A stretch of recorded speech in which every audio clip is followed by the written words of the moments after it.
Hey everyone, and welcome. So today we're going to start with a pretty simple question about sad pop songs. But we're going to follow that thread down a rabbit hole that, well, it leads to some pretty wild places. We're talking AI, we're talking about troubled artists, and yeah, even the very nature of God. So our whole journey, it kicks off with this, a simple question that got posted online. Which pop songs out there are actually carrying some real philosophical weight? And you know the kind of songs we're talking about, right? Songs like this one, which so beautifully and kind of gently tells you that everything you are, everything you do, it's all just temporary. Or a song like this one, which is just incredible. It doesn't just describe what struggle feels like, it literally puts you right there in the passenger seat of a life that's just been completely trapped by one false hope after another. And of course, you've got this one, an absolute anthem for anyone who's ever felt like an outsider. It perfectly captures that feeling of just looking around at the absurdity of our daily routines and thinking, yeah, this is a little mad. And you know, when you start looking at all the examples people gave, you see they aren't just random sad songs. They start to fall into these big categories. They're tackling the heaviest parts of being human, our fear of dying, that constant search for meaning, the harsh realities of our society, and of course, all the ways we fool ourselves when it comes to love and life. So that brings up a really crucial question, doesn't it? What's the actual impact of hearing these songs when you're young? You know, when your entire view of the world is still being built? Well, it turns out the impact is huge. Think about it. For a teenager, a song like Springsteen's The River might be the very first time an adult voice just comes out and admits, without any sugarcoating, that life is hard. It gives them a kind of map for complicated feelings. It teaches them that not everything gets a happy ending. And maybe most importantly, it validates that deep down existential dread they feel. It basically tells them, hey, you're not crazy for feeling this way. And this leads to a pretty powerful idea. These songs, these 3-minute pop songs, might actually be doing more real philosophical work for a young person than their formal education is. And you know why? Because they connect with our emotions first, and the big ideas come second. That order is everything. So, that deep emotional connection, well, it explains our next question. If you've ever found yourself hesitating before playing your favorite sad song for a new friend, you know exactly what this feels like. Why does that feel like such a huge personal risk? It's because of this right here. The song stops being just music. It becomes proof. It's a little piece of your inner world, made audible for someone else to hear. So when you share it, you're not just saying, hey, listen to this cool tune. You're saying, this is evidence of who I am. And if they don't get it or they reject the song, wow, it can feel like they're rejecting a part of you. And that just brilliantly sums up the true magic of art, doesn't it? It's a bridge. Great art doesn't just tell you how someone feels, it makes you feel it too. For those few minutes, two totally separate nervous systems, two completely sealed off minds are perfectly synchronized by nothing more than organized sound. I mean, that's the closest thing to real magic we have. Okay, but this is where our little conversation takes a really sharp and very modern turn. Because if art is a bridge between two minds, what happens when technology starts trying to build its own bridges? Seriously, think about this. If a piece of music that was completely generated by an AI makes you feel something truly profound, is that feeling any less real? Or is that bridge just a bridge to nowhere? Well, there are two really compelling ways to look at this. On one side, you could say the feeling is absolutely real. I mean, it's happening inside you, in your brain, in your body. Your nervous system doesn't lie. But then there's the other side of the coin. That beautiful bridge metaphor kind of breaks down. There's no person on the other side. You're being moved by a reflection of humanity that the AI learned from, not an actual connection to another human. And that, well, that's a fundamentally lonelier experience. And you know, this whole tech dilemma, it brings us right back to a much, much older one. What do we do when the bridge was built by a human, but a deeply flawed or even a terrible one? We wrestle with this all the time, right? How in the world do you separate the art from the artist? Okay, so let's take that problem and just blow it up. Let's take it to its absolute cosmic limit. Now, this is a bold theological stance. It basically says, let's treat God as the ultimate artist. And then it asks, can we stand in awe of the beautiful parts of creation while at the same time holding that creator morally accountable for all the parts that are just unthinkably cruel? So the thinking here is that all those standard explanations for suffering, it builds character or free will, they just don't hold up. Instead, this framework suggests we can do an honest audit. We can look at a sunset and feel true wonder, and then look at a child suffering from a horrible disease and feel total outrage. And we can hold both of those truths at the exact same time without any contradiction. And when you start to reframe the creator as this unconstrained artist, well, it makes a really strange kind of sense of the world, doesn't it? It explains a reality that is both breathtakingly beautiful and breathtakingly cruel.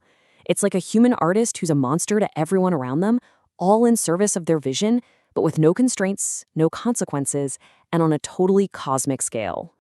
And this whole mind-bending journey, from pop music all the way to theology, it lands us right back here, in our own modern reality, with one last powerful irony.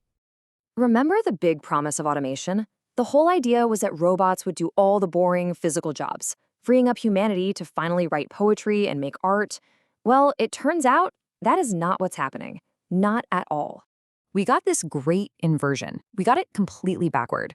AI found it super easy to manipulate bits, to write code, to make art, to strategize. It stormed the penthouse suites of human achievement. But atoms, the messy, physical world, that turned out to be really hard. So we're the ones left in the basement, folding the laundry and cleaning the toilets. And that, right there, reveals the most exquisite irony of all. The very thing that was once described as a biblical curse, hard physical labor, by the sweat of your brow, might now be the last thing that's actually protecting our sense of purpose and our dignity in a world where our minds can be so easily automated. So in an age where our deepest thoughts and our creativity can be replicated by a machine in seconds, our physical, embodied, messy humanity, that might be the only real proof we have that we're real. The sweat itself, that might just be our last and our best credential. Welcome back to the deep dive. We have a really fascinating stack of sources today. Yeah, it's a wild one. It really is. I mean, usually we look at, a specific historical event or a new piece of tech. But today we are starting with a playlist of pop songs. Right. Just a simple question about pop music. And then somehow the sources spiral this into this huge, profound examination of God, artificial intelligence, and even the future of human labor. Which sounds completely disjointed when you say it like that, but It does. but the through line in this source material is actually incredibly tight. We'll be looking at this dialogue that explores a specific playlist of what they call existential songs, and we're going to use that to explore the helpful and dangerous axis of truth-telling in art. The helpful and dangerous axis. I love that phrasing. And for you listening, I want to emphasize that this isn't just a deep dive into music trivia. It's really about the soundtrack of the human condition. Like, why does sad music actually validate us? How do we separate the art from the artist? And what does an 80s pop lyric have to do with the existential threat of AI? We should probably just jump right into the playlist itself. Let's do it. The sources call this genre of music existential weight. Existential weight, yeah. And we are breaking this down into a few distinct categories. Right. So the first category the source identifies is mortality and time. The big ones. And the prime example here is Pink Floyd's Time. Yeah. I mean, talk about a heavy song. It's all about life just slipping away from you. Well, and it pairs perfectly with Mike in The Mechanics' The Living Years, which is just this pure distillation of regret. Realizing too late that you should have spoken to someone. And then the ultimate generational neglect anthem, Harry Chapin's Cats in the Cradle. Right, which actually brings up one of the most interesting points in the source material regarding who actually listens to this stuff. The appeal to youth. Exactly. Because, you think Cats in the Cradle is a song for middle-aged parents. You would assume that. But the sources point out that young people, teenagers, are intensely drawn to these melancholy tracks. And you have to ask yourself why. Why is a 14-year-old gravitating toward a song about failing as a father? They don't even have kids. Exactly. But the source argues that for a young person, hearing this is a form of validation. It might actually be the very first time they hear an adult admit that life is hard and that things go wrong. That makes so much sense because society is always feeding kids this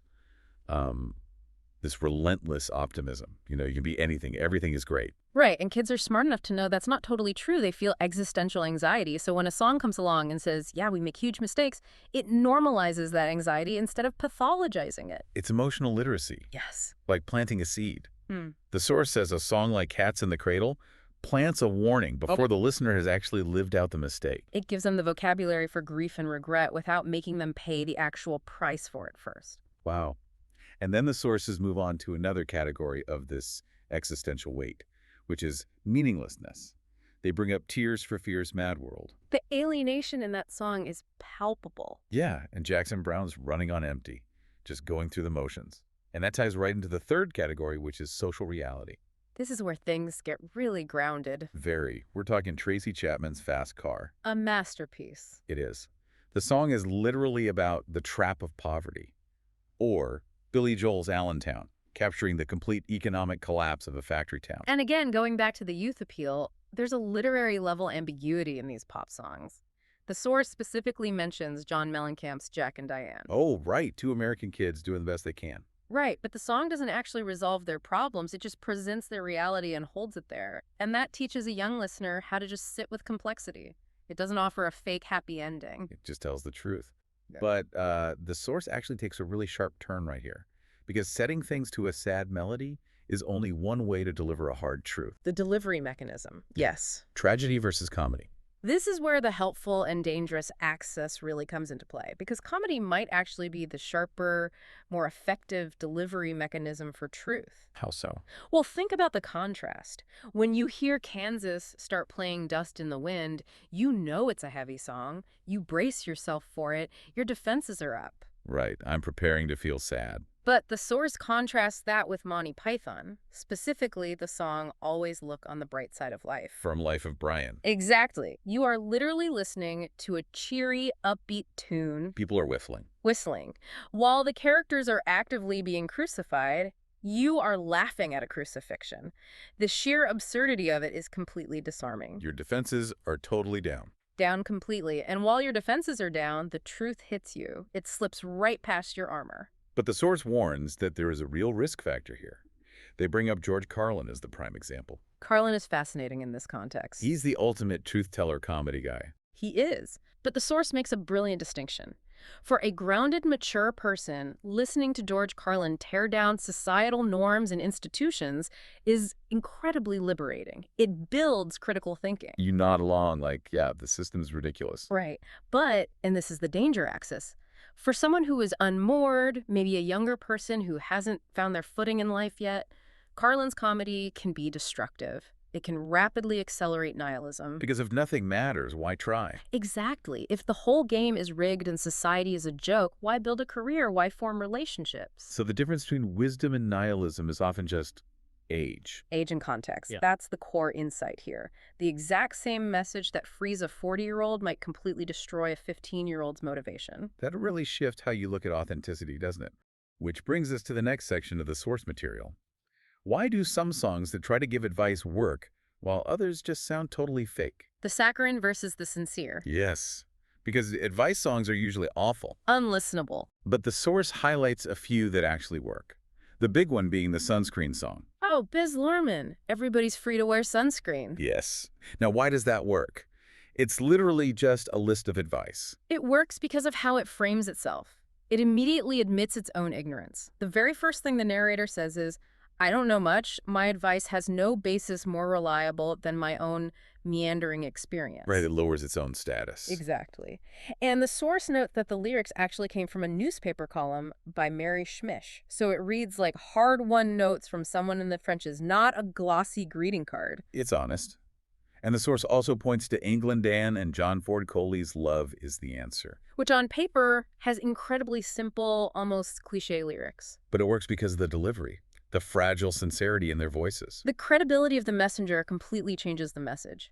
Cher's love and understanding is another example the source uses. Because Cher has survived so much. Right. She has survival literally built into the texture of her voice. Yeah. When she sings about needing understanding, you believe her because of who she is. The messenger is the message. But then the source throws a really fun curveball, Lionel Richie. All Night Long. I loved this part. The source defends All Night Long as a perfectly valid philosophical stance. It sounds crazy to put Lionel Richie next to George Carlin and Pink Floyd.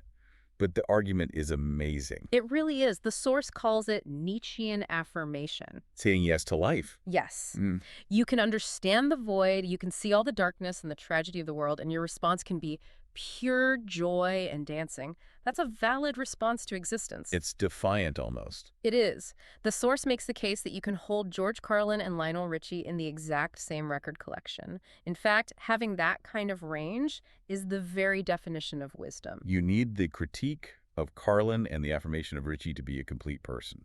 Okay, so we've talked about the music itself, but the source material takes a deep dive into the actual act of sharing this music with other people, the intimacy of taste. This is a beautiful philosophical concept they call the theory of the gap. The gap. Right.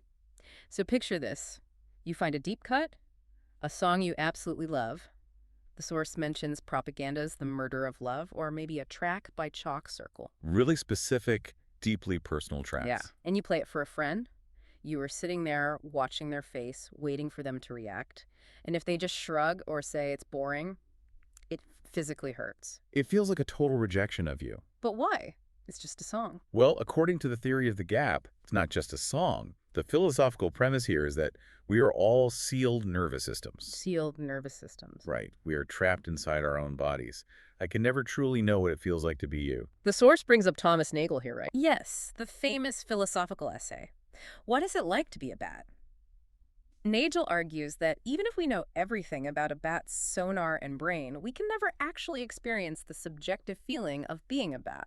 We're totally isolated. We are. Now, philosophy, religion, and therapy, they all try to explain the inner world to other people. They use words. But words fall short. Exactly. But art does something different. Art doesn't just explain the feeling. It recreates the feeling of the inner world in another person. It acts as a bridge across that gap between our sealed nervous systems. It's the closest thing we have to a mind meld. Yes. So when you share that Chalk Circle song, you are sharing evidence of your own inner life. You're saying, this is what it feels like to be me right now. And if they reject the song? They are rejecting the bridge. They are rejecting your inner life. That is so profound. But it also sets up a really disturbing dilemma, the whole art versus artist debate. It does. Because if art is a bridge to another person's soul, what happens when that person is despicable? The source mentions Wagner and Roman Polanski. Right. Intellectually, we try to say the work is independent of the creator. We all say that. Separate the art from the artist. But emotionally consuming it feels like complicity because of the gap. You are literally connecting your nervous system to theirs through the art. The source argues that we end up living in this weird tension where we appreciate the genius of the art while simultaneously reviling the artist. That's uncomfortable. Extremely. But then the source applies this exact same gap theory to something very modern, artificial intelligence. Oh, this is where my mind was blown. AI-generated music. Think about it. If an AI writes a beautiful, moving piece of music and you listen to it, your nervous system is reacting to real formal properties. Right, the melody, the rhythm, the harmony. My body physically responds. I might even cry. But here's the problem. There is no one on the other side of the bridge. There's no inner life. Exactly. It's just algorithms mimicking the formal properties of human emotion.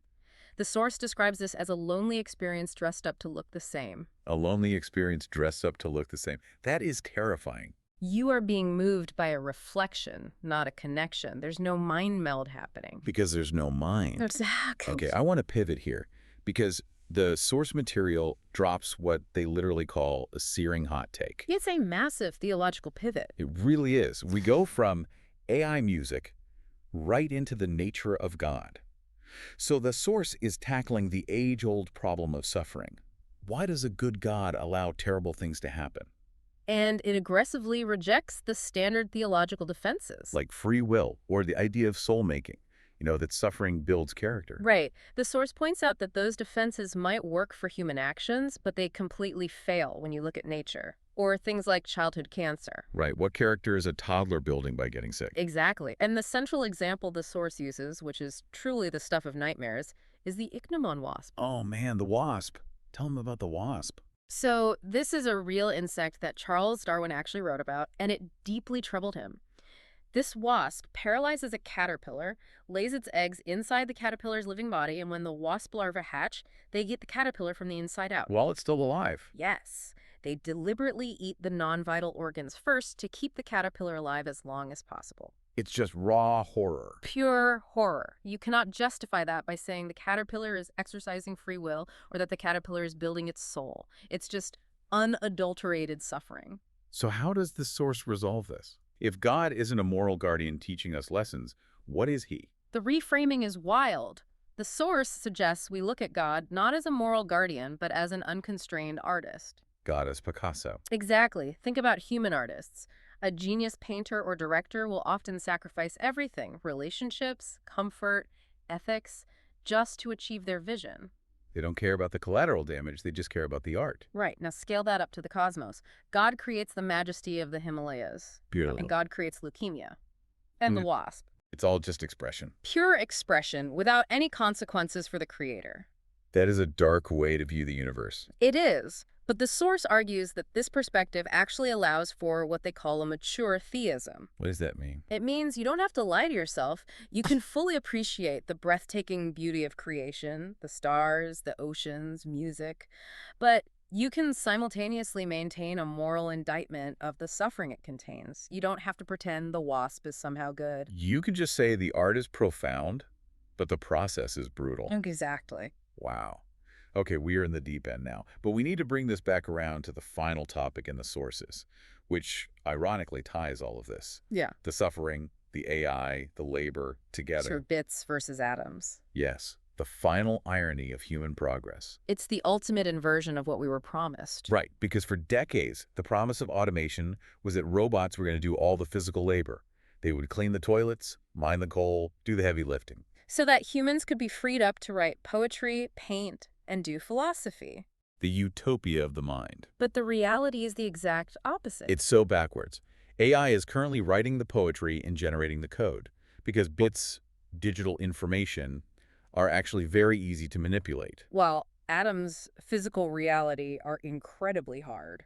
Turns out, cleaning a toilet or fixing a pipe requires complex navigation of an unpredictable physical environment. Which robots are terrible at. So we are left with this massive crisis of worth. The source points out that the cognitive elite, the writers, the digital artists, the coders, they are suddenly threatened. Their entire identity was built on being the smart ones doing the high-level work. And now a machine does it in 3 seconds. Meanwhile, the menial labor, the physical trades, they are totally secure. Because reality is messy. And this brings us to the profound conclusion of the source material, the concept of the sweat of the brow. It's a reference to the book of Genesis. When humanity is exiled from Eden, the curse is that we will have to work the ground by the sweat of our brow. We've always viewed that as a punishment. A terrible curse, but the source frames it as our ultimate protection. Protection against what? Against obsolescence. Our irreducible embodied mortality. The very fact that we sweat, that we get sick, that we get tired, that we exist in physical space, that is the one absolute thing AI cannot replicate. AI doesn't have a body. It doesn't get a backache. Exactly. The source drops this line, the sweat is the credential. The sweat is the credential. In a world where a machine can produce an infinite amount of perfect, beautiful text or music, perfection loses its value. What gains value is the struggle. The human struggle. We want to know that someone actually bled for this, that someone got tired, that someone actually lived it. Which brings us all the way back to the playlist. The existential weight. Right. Why do we love those sad pop songs? Because they validate the very suffering that makes us human. That physical and emotional toll is the anchor. It's the proof that the bridge we are crossing has a real person on the other side. Man, what a journey this has been. From Pink Floyd and Tracy Chapman, to the existential terror of a wasp, to realizing that fixing a sink is the ultimate proof of humanity. It completely flips your perspective on physical limitations. It does. It means our suffering and our physical limits aren't just bugs in the system. They are the system. They are what make our art and our humanity real. The source leaves us with a brilliant modification of Descartes. Right. Instead of I think, therefore I am. We suffer, therefore we are. We suffer, therefore we are. I want you, the listener, to just sit with that thought for a while today. The next time you're exhausted from a long day of work or you hear a song that just breaks your heart, remember that feeling, that weight, is the one thing that can never be automated away. It is your credential. Very well said. Thanks for joining us on this deep dive. We'll catch you on the next one.